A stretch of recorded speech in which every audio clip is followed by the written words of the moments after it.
ఇర్మీయా గ్రంథము 29వ అధ్యాయము.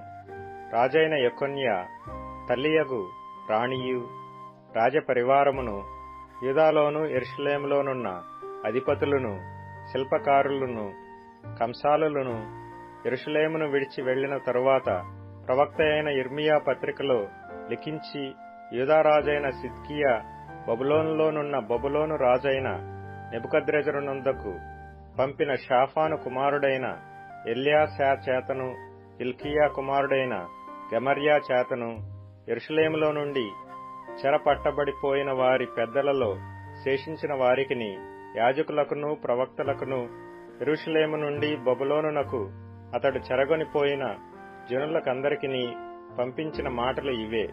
ఇశ్రాయేలు దేవుడును సైన్యములకు అధిపతియునగు యెహోవా తన ప్రేరేపణ చేత బబులోనునకు చెర తీసుకొని పోబడిన వారికందరికీ ఈలాగు ఆజ్ఞ ఇచ్చుచున్నాడు. ఇండ్లు కట్టించుకొని వాటిలో నివసించుడి, తోటలు నాటి వాటి ఫలములను అనుభవించుడి, పెండ్లిండ్లు చేసుకొని కుమారులను కుమార్తెలను కనుడి. అక్కడ ఏమీయూ మీకు తక్కువ లేకుండా అభివృద్ధి పొందుటకై వారు కుమారులను కుమార్తెలను కనునట్లు మీ కుమారులకు పెండ్లిండ్లు చేయుడి, మీ కుమార్తెలకు పురుషులను సంపాదించుడి. నేను మిమ్మను చెరగొనిపోయిన పట్టణము యొక్క క్షేమము కోరి దాని కొరకు యెహోవాను ప్రార్థన చేయుడి. దాని క్షేమము మీ క్షేమమునకు కారణమగును. ఇశ్రాయేలు దేవుడును సైన్యములకు అధిపతియునగు యెహోవా ఇలాగు సెలవిచ్చుచున్నాడు. మీ మధ్యనున్న ప్రవక్తల చేతనైనను మంత్రజ్ఞుల చేతనైనను మీరు మోసపోకుడి. మీలో కలలు కనువారి మాటలు వినుకుడి. వారు నా నామమును బట్టి అబద్ధ ప్రవచనములను మీతో చెప్పుదురు. నేను వారిని పంపలేదు. ఇదే యెహోవా వాక్కు. యెహోవా ఈ ఆజ్ఞ ఇచ్చుచున్నాడు. బబులోను రాజ్యమునకు 70 సంవత్సరములు గతించిన తరువాతనే మిమ్మును గూర్చి నేను పలికిన శుభవార్త నెరవేర్చి ఈ స్థలమునకు మిమ్మును తిరిగి రప్పించున్నట్లు నేను మిమ్మును దర్శింతును. నేను మిమ్మును గూర్చి ఉద్దేశించిన సంగతులను నేనెరుగుదును. రాబోవు కాలమందు మీకు నిరీక్షణ కలుగునట్లుగా అవి సమాధానకరమైన ఉద్దేశములే గాని హానికరమైనవి కావు. ఇదే యెహోవా వాక్కు. మీరు నాకు మొరపెట్టుదురేని, మీరు నాకు ప్రార్థన చేయిచు వత్తురేని నేను మీ మనవి ఆలకింతును. మీరు నన్ను వెదకిన ఎడల పూర్ణ మనస్సుతో నన్ను గూర్చి విచారణ చేయునెడల మీరు నన్ను కనుగొందురు. నన్ను నేను మీకు కనపరుచుకొందును. ఇదే యెహోవా వాక్కు. నేను మిమ్మును చెరలో నుండి రప్పించెదను. నేను మిమ్మును చెరపట్టి ఏ జనులలోనికి ఏ స్థలములలోనికి మిమ్మును తోలివేసితునో ఆ జనులందరిలో నుండియు ఆ స్థలములన్నిటిలో నుండియు మిమ్మును సమకూర్చి రప్పించెదను.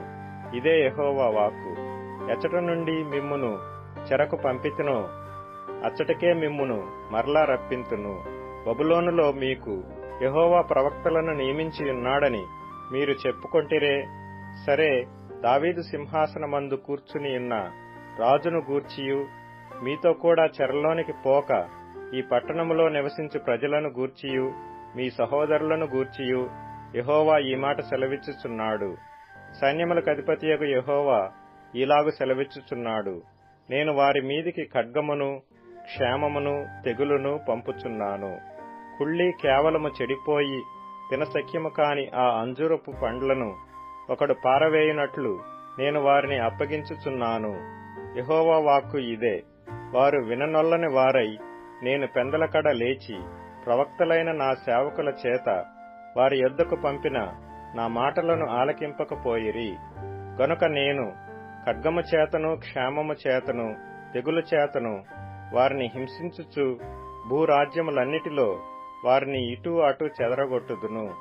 నేను వారిని తోలివేయు జనులందరిలో శాపాస్పదముగాను విస్మయ కారణముగాను అపహాస్యాస్పదముగాను నిందాస్పదముగాను ఉండునట్లు వారిని అప్పగించుచున్నానని యెహోవా సెలవిచ్చుచున్నాడు. నేను యెరూషలేములో నుండి బబులోనునకు చెరగొనిపోయిన వారలారా, మీరందరూ యెహోవా ఆజ్ఞను ఆలకించుడి. నా నామమును బట్టి మీకు అబద్ధ ప్రవచనములు ప్రకటించు కోలాయా కుమారుడైన ఆహాబును గూర్చియు మైసేయా కుమారుడైన సిద్కియాను గూర్చియు ఇశ్రాయేలు దేవుడును సైన్యములకు అధిపతియునగు యెహోవా ఇలాగు సెలవిచ్చుచున్నాడు, ఆలకించుడి. వారు ఇశ్రాయేలీయులలో దుర్మార్గము జరిగించుచు తమ పొరుగువారి భార్యలతో వ్యభిచరించుచు నేను వారికి ఆజ్ఞాపింపని అబద్ధపు మాటలను నా నామమును బట్టి ప్రకటించుచూ వచ్చిరి. నేనే ఈ సంగతిని తెలుసుకొనిన వాడనై సాక్షిగానున్నాను. కాగా బబులోను రాజైన నెబుకద్రెజరు చేతికి వారిని అప్పగించుచున్నాను. మీరు చూచుచుండగా అతడు వారిని హతము చేయును. చెరపట్టబడి బబులోనులోనున్న యూదా వారందరూ బబులోను రాజు అగ్నిలో కాల్చిన సిద్కియా వలెను ఆహాబు వలెను యెహోవా నిన్ను చేయునుగాకని చెప్పుచు వారి పేర్లను శాపవచనముగా వాడుకొందురు. ఇదే యెహోవా వాక్కు. నెహెలామీయుడైన షమయాకు నీవీ మాట తెలియజేయుము.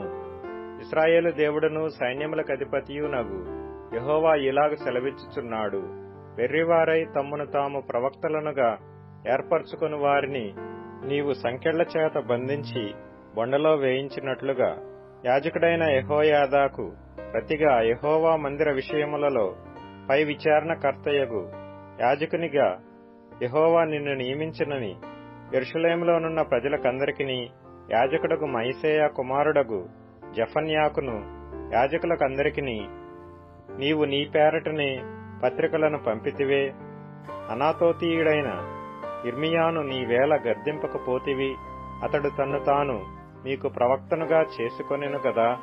అదియుగాక దీర్ఘకాలము మీరు కాపురముందురు.